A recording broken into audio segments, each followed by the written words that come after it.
प्रमाणाचा मूलभूत प्रमेय याला इंग्लिश मध्ये म्हणतो आपण बेसिक प्रोपोर्शनॅलिटी थेरम किंवा बीपीटी असं सुद्धा म्हटलं जातं.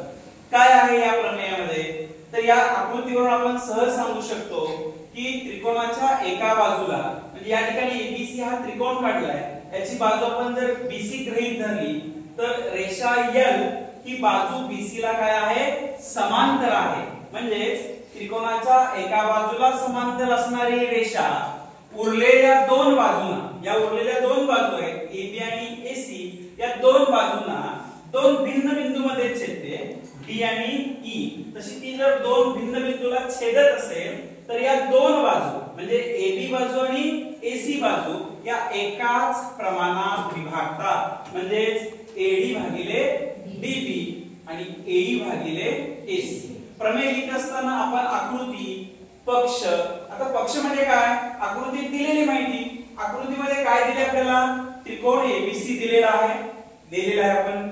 त्याच्यामध्ये रेषा एल, ही रेषा एल आहे ती कुठल्या बाजूला समांतर आहे बीसी बाजूला समांतर आहे, पक्ष मध्ये दिलेला आहे. आणि डी आणि ई हे दोन भिन्न बिंदू आहेत जे रेषा एल ना या दोन बाजूंना छेदल्यामुळे आहे. आपल्याला काय सिद्ध करायचंय, प्रूफ काय करायचं आहे तर बघा या बाजू एकाच प्रमाणात विभागतात म्हणून एडी भागिले डीबी बरोबर एई भागिले एसी हे आपल्याला सिद्ध करायचं आहे. आकृतीमध्ये आपण सिद्ध करण्यासाठी काही बदल करतोय त्याला आपण रचना म्हणतोय. याच्यामध्ये आपण बीई हा रेख त्याचबरोबर डी आणि सी हे रेख जोडलेले आहेत, काढलेले आहेत. त्याच्यानंतर आपण सिद्धतेमध्ये पहिला मुद्दा घेतोय, हा जो वरचा त्रिकोण आहे एडीई हा त्रिकोण आणि हा या बाजूचा डीईबी हे दोन त्रिकोण आहेत. या दोन त्रिकोणांचा विचार केला तर याच्यामध्ये काय समान आहे मुलांनो उंची. बरोबर, याच्यामध्ये उंची समान आहे म्हणजे हे कोणाच्या प्रमाणात असणार आहे पायाच्या प्रमाणात. बरोबर, मग आपण जो गुणधर्म शिकलो दोन त्रिकोणांच्या क्षेत्रफळाची गुणोत्तरे ही त्यांच्या पायाच्या प्रमाणात असतात. कधी उंची समान असेल तर, मग त्यांची उंची समान आहे म्हणून त्याचं गुणोत्तर लिहिलेलं आहे म्हणून ते पायाच्या प्रमाणात आहे. म्हणून पाया कुठला एडी भागिले डीबी हे गुणोत्तरात दिले, त्याला मी विधान नंबर 1 म्हणतो. त्याच्यानंतर आपण दुसऱ्या बाजूचा विचार केला तर त्रिकोण एडीई त्याचबरोबर त्रिकोण डीईसी किंवा तुम्ही सीडीई असं सांगितलं तरीही चालेल. याच्यामध्ये सुद्धा काय समान आहे उंची समान आहे म्हणजे कोणाच्या प्रमाणात असणार आहे ते पायाच्या. Very good. म्हणून एरिया ऑफ त्रिकोण एडीई भागिले एरिया ऑफ त्रिकोण डीईसी हे गुणोत्तरात आहे. गुणोत्तर काय झालं एई भागिले एसी. इथे कारण काय आहे त्याचं क्षेत्रफळाचा पायाचा प्रमाण. याला विधान नंबर 2 म्हटलं आपण.